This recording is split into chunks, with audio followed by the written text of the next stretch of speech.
I was reborn as a tiny Arctic wolf, and I activated a devouring evolution system. As long as I devour flesh and blood, I can keep growing without limit, until I become the wolf king at the top of the Arctic food chain. But right now, I'm still just a weak little pup. Luckily, my parents' stats are top tier even among the pack. One is level 4, the other level 6, so they're also the leaders. I was just about to crawl out of the cave to take a look, but Mom pulled me straight back into her arms. That was when I noticed another little female Arctic wolf in her arms. Looks like she's my sister. She was happily feeding from the teat in front of her. So I moved over too and copied my sister as I started drinking. Suddenly, the system's voice rang in my ear. Consumed Arctic wolf milk. Evolution points plus 0.1. That made me even more excited. As I drank the milk, I slowly fell asleep to the system's prompts. Just like that, a month passed. By now, I was several sizes bigger than my sister. My growth speed left the whole pack shocked. On the 3rd day after my rebirth, I could already run and jump on my own. By the 10th day, I was already weaned. I started eating the prey Dad brought back from outside. By the 20th day, I had far outgrown my sister and even passed my uncle's 6-month-old daughter. And by day 30, I was already about the size of a 1-year-old male Arctic wolf. Now, I've already reached level 3. My vitality is a full 300 points. All my other stats are 30. On top of that, I put all 10 stat points from each level up into speed. The number shot straight up to 60. My speed now is definitely beyond anything at my level. Even Mom can't compare to me. In heaven or on earth, speed is king. With speed, even if I can't win, I can still run. Just then, the roar of a male Arctic wolf interrupted my thoughts. I looked up and saw Dad calling the pack members to get ready for a hunt. I hear that kind of roar almost every day, because Mom and Dad go out hunting every day. But the environment is harsh and there aren't many species in the Arctic to begin with, so they barely bring anything back. As for the common large animals, the pack doesn't dare hunt them. With hunting getting harder and harder, even Mom, who usually stayed behind in the cave, stood up this time. Before leaving, Mom gently rubbed her head against me, told me to take care of my sister, then turned and left. Before leaving, Dad also gave a few instructions to the older cousin staying behind, then led the pack away. All 8 adult Arctic wolves in the cave went out this time. Only 5 pups were left behind. Besides me, the most noticeable one was a little lone wolf who always liked being by himself.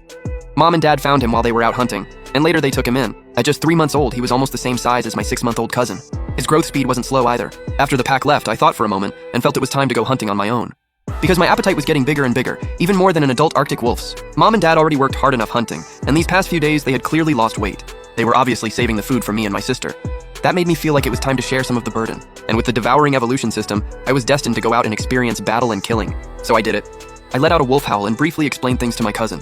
She howled twice trying to stop me, but I ignored her and walked out of the cave. The Arctic is a land of endless ice, snow, and long winters. Temperatures can easily drop to minus 40 or 50 degrees. Even though I had been reborn as an Arctic wolf, I could still feel the brutal cold of the Arctic winter once I stepped outside. Just then, the system's icy voice rang in my ear. Severe cold damage detected. Vitality -1. Severe cold doubles the host's stamina consumption. Please conserve your energy. That voice made me realize I couldn't stay outside for too long. After sucking in a breath of cold air, I slowly moved away from the cave. I had planned to follow Dad's hunting trail, but along the way, I found several nests of Arctic hares. They were chewing on lichen in the snow. With a thought, the stats of a few Arctic hares nearby appeared before my eyes. The highest one had already reached level 3. Its speed stat was a terrifying 53. That was why Mom and Dad usually ignored them. Catching them burned way too much stamina. But for me, that wasn't a problem.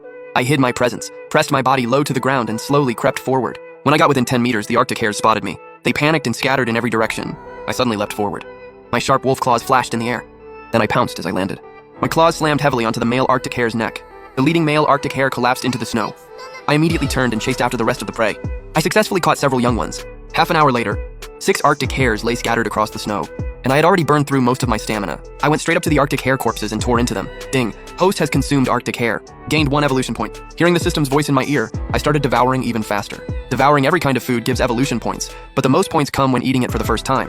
After eating the male Arctic hare and 1 young hare, the points had already dropped to 0.1. After 2 Arctic hares were in my stomach, I didn't keep eating. I bit down on the Arctic hare corpses on the ground and headed back to the cave. But what I didn't know was, everything that had just happened was seen by explorers in an off-road vehicle far away. After making 2 trips, I finally brought the remaining 4 Arctic hares back to the cave. My cousin, my sister, and the other little wolf pups howled with excitement, their eyes full of surprise and admiration. I let out a low growl, picked up a young Arctic hare corpse, and tossed it in front of them. After getting my permission, the little wolves started eating like they'd gone wild. Especially that little lone wolf. He even tried to snatch food from my weaker little cousin's side. When I saw it, I smacked him 3 or 4 meters away. I howled twice in anger, and the little lone wolf quickly got up and admitted his mistake in panic. As he whimpered, the rule of the wild was proven once again. The weak are prey, and the strong rule. The little lone wolf whimpered for a long time. Only after seeing me crawl back into the den, did he carefully approach the Arctic hare corpse again. But this time, he didn't dare think about stealing food again. He only took a few bites of fresh meat, then quietly backed away. The little lone wolf, who used to throw his weight around among the pups, finally learned his lesson. While his eyes showed fear, they also held a trace of confusion. He couldn't understand why that tiny little pup who could barely stand before could now defeat him so easily. And on top of that, I was much bigger than him now. His little eyes were full of confusion, but no one explained it to him.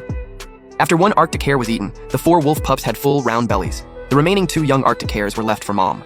In the blink of an eye, night came. Mom, Dad, and the others dragged their exhausted bodies back from outside. They'd only snatched half a seal left behind by a polar bear. It wasn't enough to fill their stomachs at all. It might not even make up for the energy they had spent today. Their own pups would have to go hungry today too.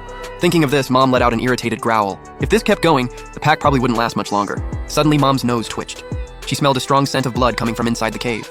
Mom let out 2 urgent howls and the whole pack instantly tensed up. Dad led several Arctic wolves and rushed into the cave like mad. As the alpha wolf, Dad